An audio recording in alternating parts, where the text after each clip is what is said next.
the hippie, Right. you know, future cast, which is actually Misha Collins. Right. And this is what you look like. There's a line from that episode. Did I have a beard in that episode? You look like you did. Oh, don't act like you've seen it. I'll make it live for I imagine it was not quite as white. Right. Yeah. That one of my favorite lines is in that episode. Oh, let's go get washed up for the orgy. That's what I say. It's like real me. It's right? really good. Yeah, it's really good. How many times have I said that in the dream? Have people done, have you already, do you have a photo op session later today, or have you already done that? I had a photo op session. So nobody, does anybody have a photo with Misha later this weekend? Great, then I'm going to do you a favor, because this is we have different, prom, Charlie's Angels, things we do in the standard issue poses. There's one you can only do with Misha when he has his beard, and I'm going to give it to you because you may not know, you're new. So I'm telling you this now, you can use it in your photo op. It only works with the beard. Scratch and sniff. You're welcome, everyone. Great, thanks. That's the best.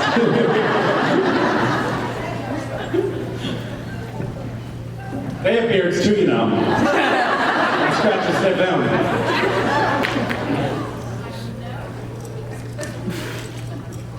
I recently, I don't know if who knows my biography. I try to tout it as often as I can, but I was a White House intern. I know, it's kind of amazing. And when I was interning in the White House, this was back in the 90s, I was out of place. I didn't really know, I felt like I had conned my way into the gig. I felt like I didn't belong. I was wearing my dad's suit, which was like 3 sizes too big. It looked ridiculous. I looked like a Talking Heads video. And I don't think I was very good at my job, but I recently got an invitation from the First Lady to come to an event at the White House, and so I went to this function at the White House. It was going to be the first time that Hillary Clinton was coming back officially to the White House since she had been Secretary of State, and it was kind of cool because it was a small room, maybe like the first 4 rows here of people, like not a giant auditorium, but a small room. There was this event happening. It was very formal. There were all of these military officials in full regalia, standing guard, and it just had a very formal, almost like you would expect from royalty in the UK, kind of a vibe to this function. And I was seated next to Hillary Clinton's former chief of staff, and there were all of these other luminaries around me, and it was kind of cool because I had just been on a TV show and I had played this character who had a lot of suits, so I had a suit on that fit, and I felt like a grown-up, and I felt like, you know what, I actually belong in this company. I didn't con my way into this, and then there had been music playing, and then the music stopped, and the room went totally silent, and everyone stood up because Secretary Clinton and Joe Biden were entering the room. And at that moment, I saw somebody who I had interviewed on my Instagram, Karine Jean-Pierre, or Kareem, and I was like, wait, she's the White House press secretary. And I was like, oh, is it Kareem or Kareem? So I pulled out my phone to check her name, and as I opened it, the first thing that opened up on my phone was actually, I bring this up because Richard Spade was just up here, but there's a text that Richard Spade had sent to me and Jared Jensen earlier in the day, and it was he had shared a tweet that had been posted, and the tweet was just a mashup. The Republicans in the Senate had earlier that day held hearings on book banning, and they were advocating for, there were all these senators advocating for banning certain books, and to illustrate their point, they were reading excerpts from books that they thought should be banned. I open my phone to Google, is it Kareem or Kareem? And this starts playing. On his knees, and I began to slide into him from Sexualized, sexually explicit material, sexually explicit content, sex, text. Stick, and he touched mine. This was my ass, and I was struggling to imagine someone inside me. Because it's I can't wait to have your cock in my mouth. I'm going to give you the blowjob of your life. And the problem is there had been some update to the Twitter. Strap on harness. plugs, analingus. I could not get the thing to stop. The screen went black and the sound was still coming out. And everyone in the room turned to look at me. And I was like, oh! I can't!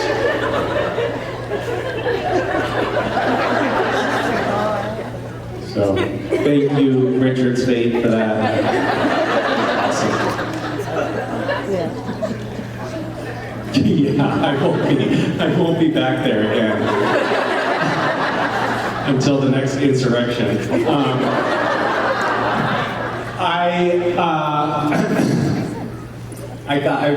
I'll just tell you one more little brief anecdote to show that I haven't completely fallen apart at the seams. This morning, I was getting ready to go for a jog, and I realized, oh my God, I didn't pack shorts. And I thought, now that's great. Now I can't exercise at all. And then I thought, what's the difference between shorts and underwear, really? What is the real difference? And so anyway, I went for a jog. And then I didn't know which way I was going. I was just running along the river, and I was running along the river, and I sort of looked up, and there was like, oh, there's a lot of people right there, or something. And the Impala. And I realized I was running right past this very large group of fans collected around the Impala, and then I got several texts from people who work at Creation saying, did you just run by? And what were you wearing?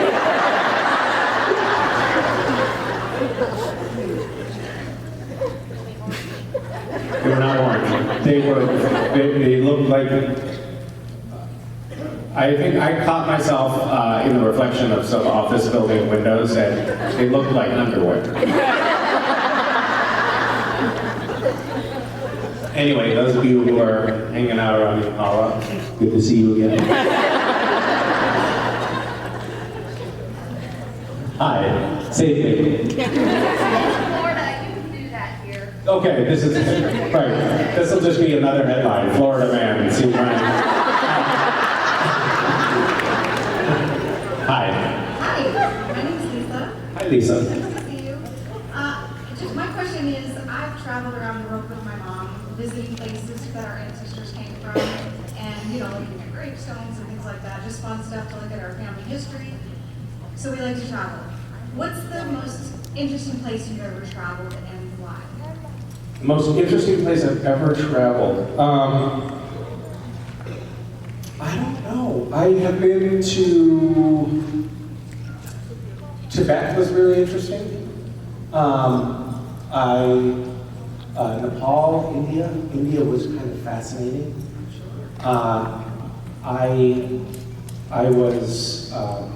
I was trying to make documentary films like back in 1995 and didn't really know what to make a documentary on, but I was traveling around the world and started like 10 of them and did some of that work in India. I did it in Haiti in 1993. I was in Haiti. There had just been a coup there, and I was staying with a liberation theologist priest who was friends with the president who had just been overthrown. And there were, at the time that I was there were all of these death squads going around killing people. And they were doing this thing called necklacing, where they would put a tire around somebody and then light it on fire and watch them burn alive. And we were sleeping out on the porch with this guy who was clearly a target of this kind of attacks. And every time a car would go by, it would be like, we're gonna die. We weren't even allowed, the State Department wasn't allowing people, like all the commercial flights had been canceled, but we went in on like this aid flight that somebody, I don't know, I was an idiot. I thought that I could, when I was younger, I thought, well, it'll be fine, was what I would always say about everything. But then I would find myself in situations where you should not be. Like, when I was crossing the border from Nepal to Tibet, I had gotten these, I was with my girlfriend, who later became my wife, and we had heard that US citizens could not get visas to go into Tibet at the time. But if you got a visa for Shanghai, you could then use that visa sometimes to crossing the border of Tibet if they weren't really paying close attention to border crossing guards. So we did that. We went to the Chinese embassy, we got these visas, and then we were hitchhiking our way to the border between Nepal and Tibet, and we got picked up by these guys who were driving a vegetable truck. It was like a dump truck, kind of, but it was filled with vegetables. And so we climbed in the back with the vegetables, and then as we got closer to the border, I was like, why risk it with this like visa that may or may not work? So we buried ourselves under the vegetables. And then we got up to the border crossing, and they opened the tailgate of this truck and jumped up into the vegetables and started poking with their guns and immediately found us. And I was like, did we, must have drifted off, buried under the vegetables. And then we produced our visas and let us go. It was amazing. They didn't care at all. Yeah, that was pretty interesting. I also wanted to say thanks. I'm on your community page, and I got a text that said, "Hi Lisa, I'm just here, for the strike, and just sending you a message." Oh. So thank you. Oh, great. I'm glad that didn't offend you. Yeah. All right. Well, nice chatting. Hi. Hi, my name is Michelle. How are you? I'm good. How are you? I'm a little nervous, but I'm all right. My question is, I have a motto that I live by. One uh-oh ruins 100 attaboys, meaning that you are only as good as your last deed, and that kind of keeps me on the straight and narrow. And I want to know, what motto or saying do you kind of say to yourself to keep you grounded? This is an adage that I go by when I'm working with my hands, and it's measure never, cut forever.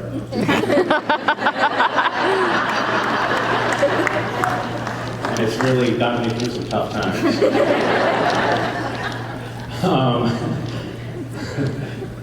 What is yours? Yours is one uh-oh is worth of... One uh-oh ruins 100 attaboys. That means Ruins, so basically what you're saying to yourself is never make a mistake, because it doesn't matter how much good you've done in your life, it will ruin everything. that's kind of what I do. But Yeah, well that's great. I think that mindset really sets you up for success. It just reminds me to be kind to everyone. And, I see. And to kind of keep that moral compass going. But don't you ever feel like, uh-oh, I should have been mean to that asshole? Like, doesn't that ever happen?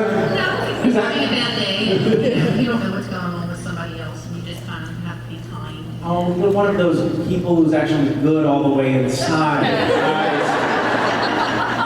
Sorry, I misunderstood. I'm mean on the outside, I have RBF, but I'm a marshmallow on the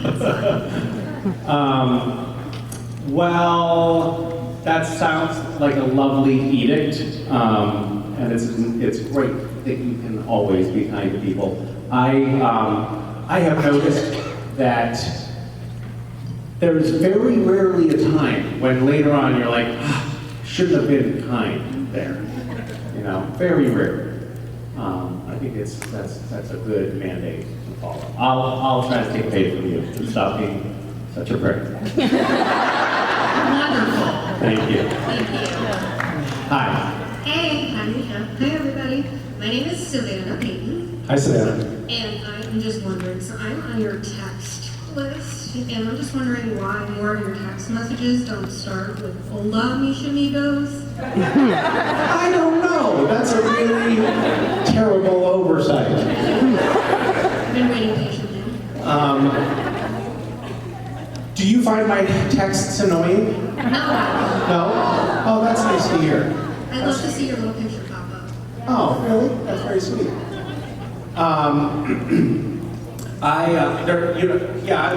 like, it's a weird way to communicate with people on text. Like we actually communicate on text. If you post something on social media or something, people basically ignore it. But if you get a text message, it's like, oh, that's personal.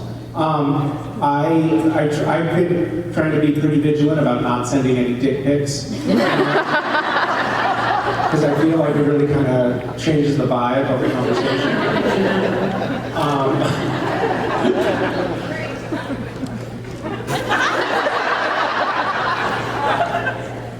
Although now that I said that, I feel like I probably should send it up.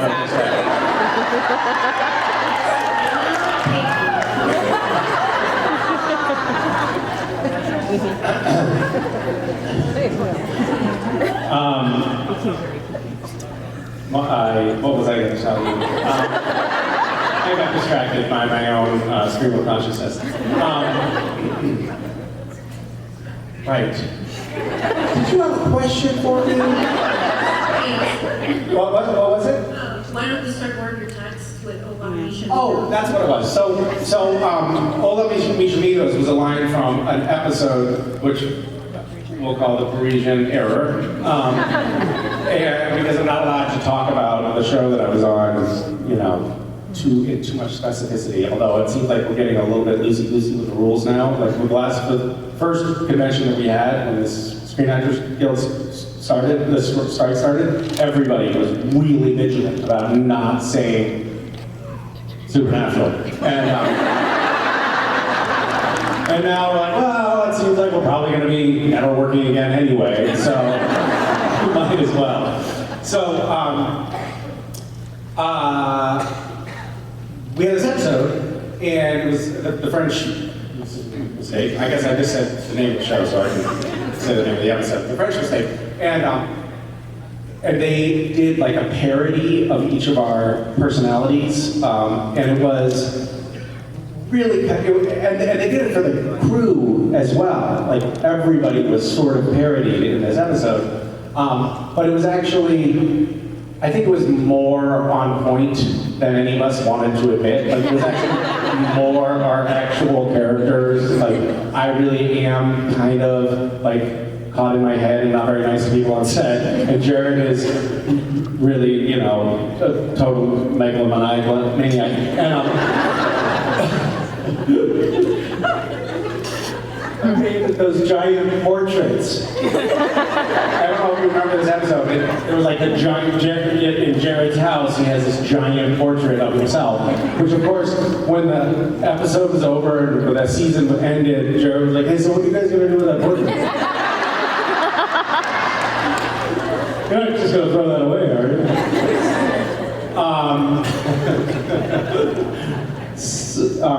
And he has alpacas, He didn't at the time, but that's life imitating art. He doesn't actually.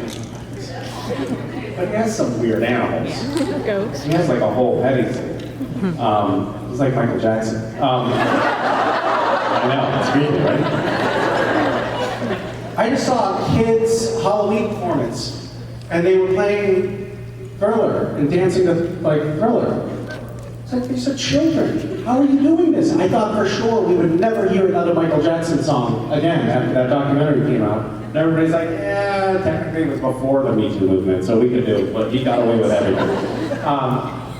So in this episode, They have me texting Hola mis amigos, which was sort of like a play on, at the time, I had my minions on Twitter, which was I don't know what happened, why I said it, but I did, and then it became a thing, and so the writers were making fun of me for that, and now I meet fans all the time, and they're like, hey, I'm a Misha amigo. And I'm like, oh my god, I can't get out of this vortex.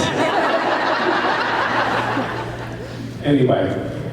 I said, when we were filming that episode, I said to the writer, Ben Edlund, I was like, Ben, just a note, I would love it if maybe like in the next draft you could just push it a little further. I want to be the quintessential LA douchebag actor. Like, make my character just so gross. And he was like, okay, got it. And then he wrote it. He didn't push it as far as I wanted to, so I did things like when the hair and makeup lady, you know, in the episode comes up and starts fighting, I just push her away, like physically push her away when I'm done, and I don't acknowledge people who say hi to me on set because they're crew members, and why would I talk to them? Which of course is kind of how I am. But I tried to make my character as unlikable as possible. My manager at the time watched the episode and called me afterwards and he said, Misha, love that episode. And it was so refreshing just to get to see you play yourself. So that was awesome to hear. Thank you. Hi. Hi, Misha. My name is Beth, Hi, Beth. and I'm a college professor down here in Florida. Whoa, fancy. I teach anatomy and physiology, so kind of Whoa. good, gross, disgusting stuff. Yes. And my daughter has been coming to campus with me since she's been a month old, so she's been very involved in my career, and we've had some really creative, interesting events because of that. And I was wondering, with what you do, do you have any funny stories about your kids And my work? Yeah. I think that, I mean, I have been trying to insulate my kids from like social media and stuff like that now that they've gotten old enough to understand what a view count is and things like that. But they see me interact like in the public a little bit. Like we were at the zoo and somebody came up and said, hey, can we take a photo? And then like, I don't know, maybe 5 minutes later, someone else said, hey, do you want to take a quick photo? And my son said, oh, great, another fan. And so that's cool because I get to integrate them in that process a little bit. And really super embarrassing. And let's see, what else can I tell you about my kids? I mean, you and your daughter, when you say you've done a lot of, do you do like? Well, she comes to campus, so she's met a lot of the faculty and the students, but because of what I do, she doesn't have much of a filter, and she's gonna kill me. She's right there, and she's gonna be 16, set right in front of me. She turns 16 tomorrow, so as soon as I sit down, she's gonna smack me. Right. But That sounds like there's maybe some stuff to work on in the relationship. for example, she's very proud of saying when she has blue poo.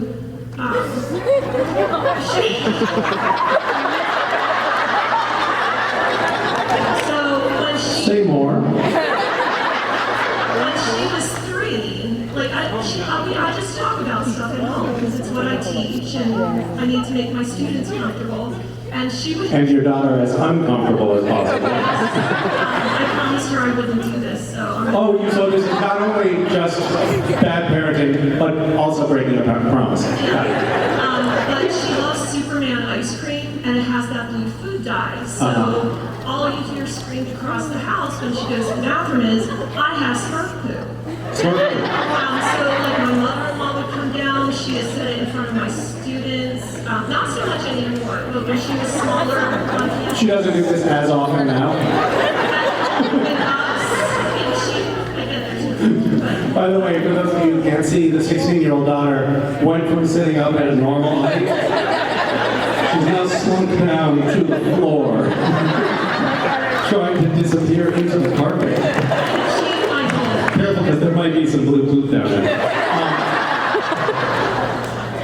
But yeah, yeah, she's just important and. You can't cover this up with some sort of sugar-coated niceness now. By the way, if you do slap her when she sits down, we all understand. I'm the only one that, so I guess you've been nicer to your kids. Oh yeah, I would never embarrass my children in any way. When my daughter was younger, she went to the bathroom. It got up from dinner. We were having dinner. She's like, I have to go to the bathroom. And then she was in the bathroom and she said, West. What was it that she said now? Oh yeah, West. She shouts from the bathroom, West, come here. And he said, what? I'm eating. She said, come here.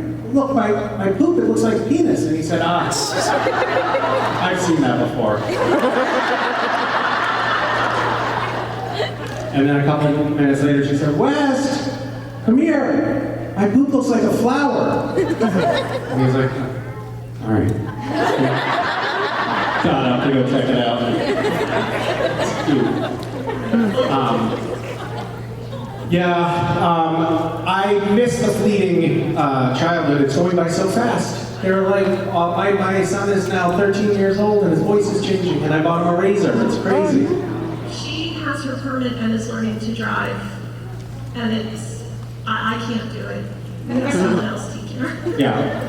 Well, that's lovely that you could share that and presumably, like, some things, you know, she's outgrowing and some things she's not. She's probably wiping herself now. I'm very proud. Yeah.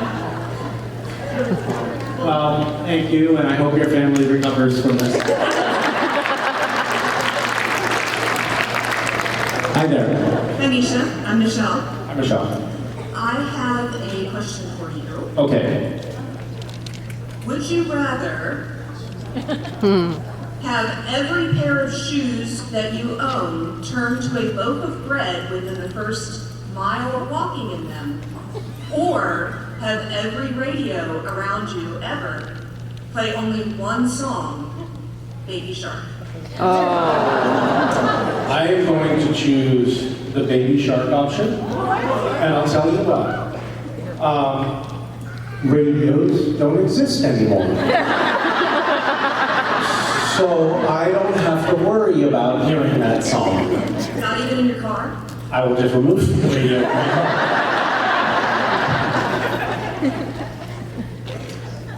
Oops. First you. Hi there. Hi, my name is Addison. Hi, Addison. I was wondering what songs you have on repeat right now. Baby Shark. Not Baby Shark. Do you guys know who Giga Chad is? About 5 people do. So it's this Russian like male model who's like got the craziest, most angular jaw, and he's kind of got this like deep dimples. He's totally jacked on every kind of hormone that you can imagine, and my son and daughter are really into Giga Chad. So every time I FaceTime with them, they answer the phone like with the Giga Chad expression, and it's this sort of constant theme. But there's also all of these Giga Chad songs now, songs that are based on the face of this model somehow. And so they play these Giga Chad songs all the time, which is sort of like the Baby Shark being on repeat. It's making me crazy. But there's something about it. It's like the Manchurian Candidate. Like you hear the song and you immediately like you can't help but go. The face just locks into that. Do as much Taylor Swift as I can. What about you? Lots of Taylor Swift and Harry Styles. Yeah, my daughter is bringing the Harry Styles home now. Yep. It's intense. I feel like I'm folded into the music of the day now by having children. And there was a long period where I was completely divorced from what was going on. in contemporary music because I was still listening to like my LPs from the 70s. But now I have my finger on the pulse, which is great. Feel hip, cool, now that I have a white beard. Nice talking to you. Bye. Hi. Hi, I'm Shannon. Hi, Shannon. I was wondering if aliens came down and landed on Earth tomorrow and offered to take you to their home planet, would you go with it? What's it like on their home planet? Are they like, is there any kind of pitch? Is this like one of those like timeshare pitches where like it's like really quite amazing? We have white sand beaches, pina coladas all day long. No, I know nothing about it. No. It's just like, hey, do you want to come hop on this spaceship with us? Yeah. I would probably pass on that. You would go? Yeah. So you have a really shitty life. I'm just stupid. I was amazed. I don't know if you caught this in the news, but it was like 4 years ago, the European Space Agency or whatever put out this request for applications for people to go on a one-way trip to Mars. They're putting together, raised a bunch of money to build a rocket, but their ship that was going to take people to colonize Mars, they didn't yet have the technology to figure out how to get them back as well. So they're just going to do a one-way trip, and 500,000 people applied. That's how many people hate their lives. Can you imagine that? I mean, you can, obviously. You want, like, sight unseen, like, I don't know, maybe it's just, like, all liquid nitrogen. You immediately freeze to death. What's that? I've seen too much sci-fi. Yeah, it sounds like it. Maybe stay away from that. Well, thank you for the question. It's very, not at all thought-provoking, because my answer was immediately no, thank you. Hi. Hello, Misha. My name's Lily. What's the most embarrassing thing that's happened to you recently? Oh, thank you for that qualifier. I actually just told the story. It was that when my iPhone started playing strap-on. Sorry, I know that you're just a teenager. And what's the second most embarrassing thing? Well, recently, running by.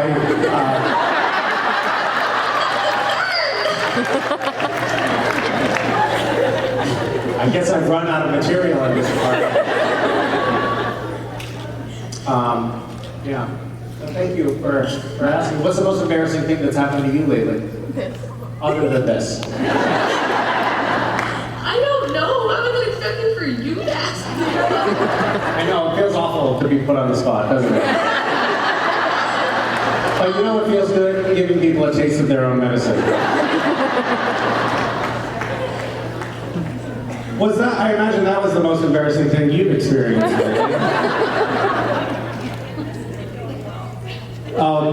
It's not going well? Of course she's mad. How could you act surprised? I don't know, unfortunately, like she actually seems to be legitimately angry at me. Yeah, I mean, I think everybody here is a little bit mad at you. You got nervous, and the only thing you could think is like, I'm the same way. When I get nervous, I try to throw one of my kids under a bus. It's just a reflex. It's like, oh, take them!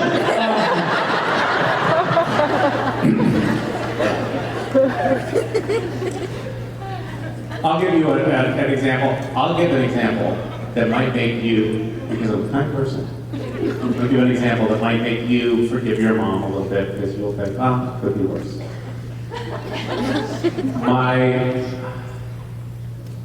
Should I tell this story? Yes. So, my ex, we were going to see the bears in Alaska. And we landed on a little seaplane on this lake. And my ex was like, I'm a little nervous. We were with the kids in this plane. I'm a little nervous because I'm having my period and I'm afraid that the bears are going to smell.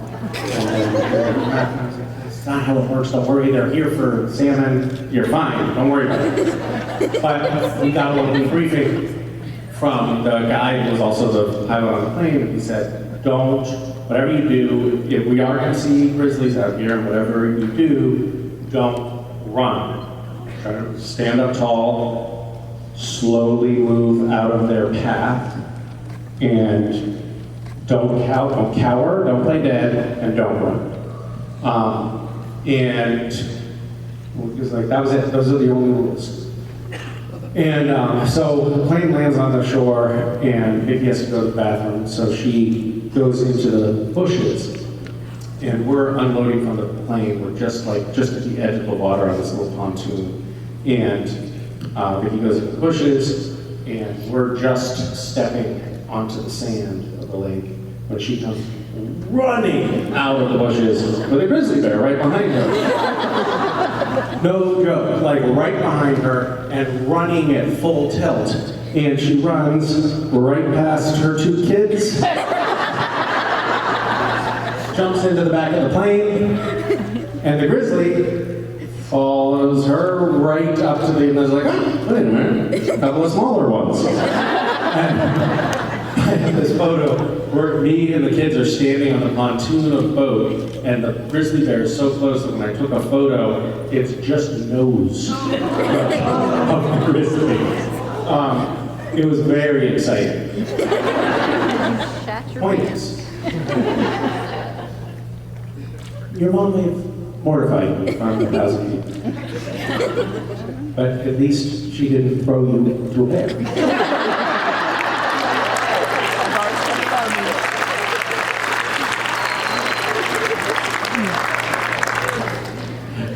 You're like, yeah, I would rather take one there. Where were we? Oh, I was asking the most embarrassing thing. Well, you know what I did? I told an embarrassing story about somebody else, so we're going to 2 for 1. I have a completely different question now. What's your favorite ice cream flavor? Peppermint. A couple of whoops and a couple of Hi. Hi, my name is Paula, and I want to thank you just for always being an inspiration of both mischief and good in the world. With everything going on, I was kind of asking, what kind of tradition would you like all of us to carry on this holiday season? I will, I don't know, I think probably being thoughtful and kind to one another during the holidays. I do think, you know, I celebrate Christmas, and my family celebrates Christmas, and I think that particular tradition has become so commercialized that it's divorced of its actual intent and meaning and of any spiritual merit for most people, and it certainly has been in my family. And was it last year? Yeah, last year. No, 2 years ago. 2 years ago, I said to the kids, like, hey, how would you feel about no presents? First of all, sort of gets you off the hook as a parent. But also, I was just like, every year, and I've had this experience since I was a kid, frankly, like, you go, you get excited about Christmas, and you go, and you open all this stuff, and then you just feel kind of like, ugh, kind of just feel like you ate too much or something, and actually none of the material objects that you get actually bring you happiness.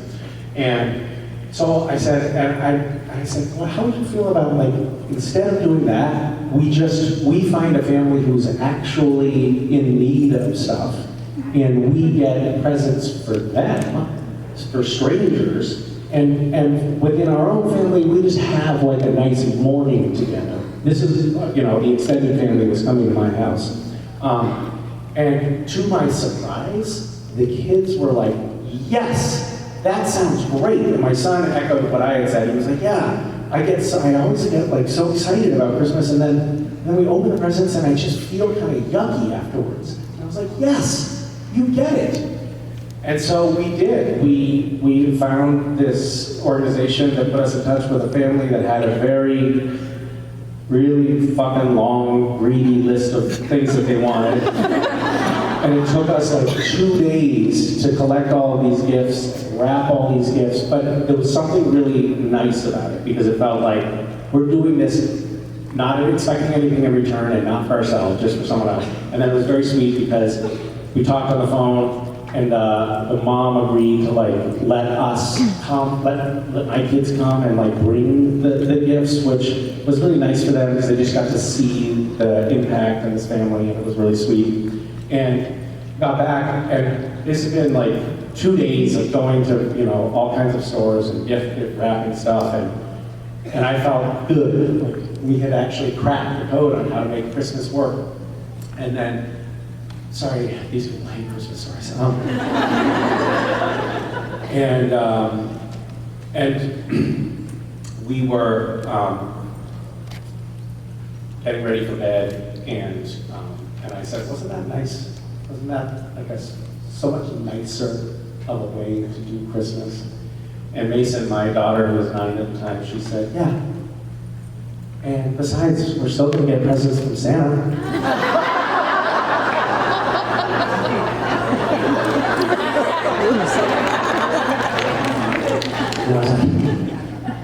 Right. Yeah. So that was a rough night. Drive like an hour and a half to find a Target that was open. Yeah, cool, thanks. Hi.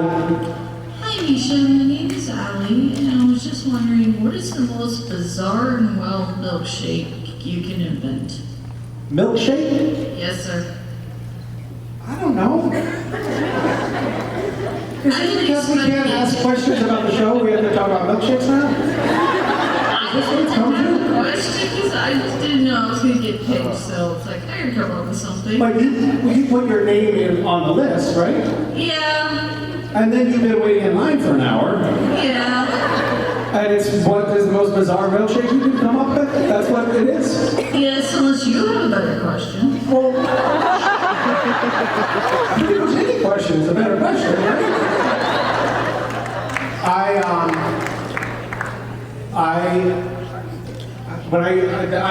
This is the only milkshake-related story I can come up with.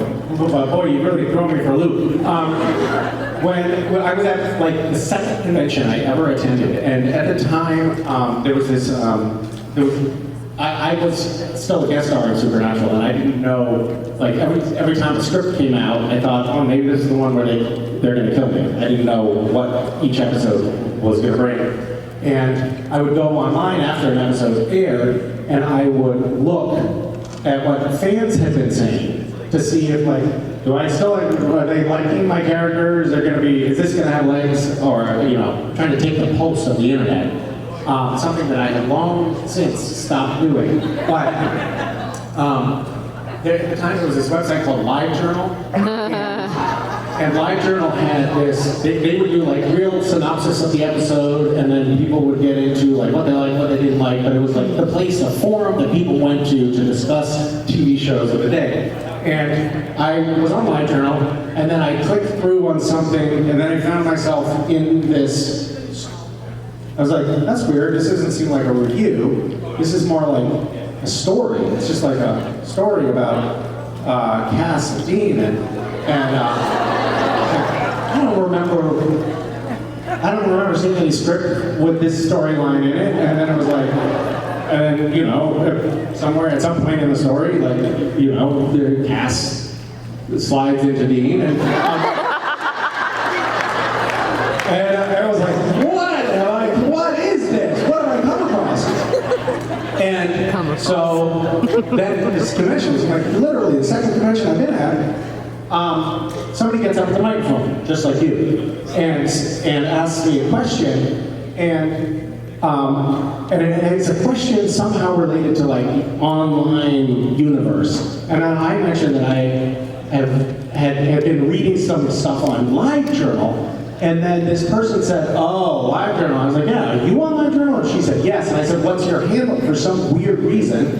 And she said her handle, and it was the person that had written that thing that I read. And I was like, oh my God! You! And she was mortified. Like she turned immediately bright red. And I felt terrible. And I was like, I'm sorry, I didn't mean to call you out. I don't know how my brain even collected that. I think that when I read your thing, I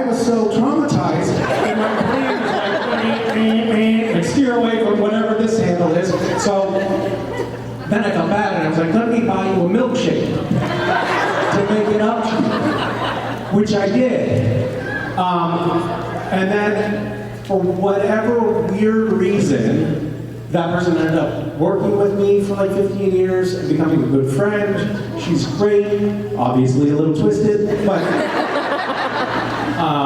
that's my milkshake story. And it was strawberry, not that weird, I'm sorry, but I'm not that sorry, because you got so much more answer than you deserved from that question. It's okay, our archive so it works out. Thank you, Misha. Thank you. Hi, Misha. Hi. This is Ben, Rob, and myself. We're here. Before you... Can I just say, Billy and I just went mountain biking a few days ago. Yeah. It was great. He's a real jock. We went with Matt Cohen. Right.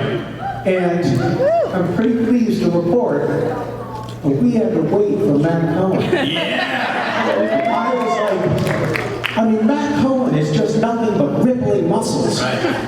And he was winded. Were you guys on the electric bikes? I was. Let's not get into isolating variables on this. The point is, Hey, Walter Cronkite, put a pin in it. That was on a single gear bike. I love that, though. That's great. That's the first time Billy's voluntarily talking to the microphone in 6 years right now. You're so proud of yourself. Good for you guys.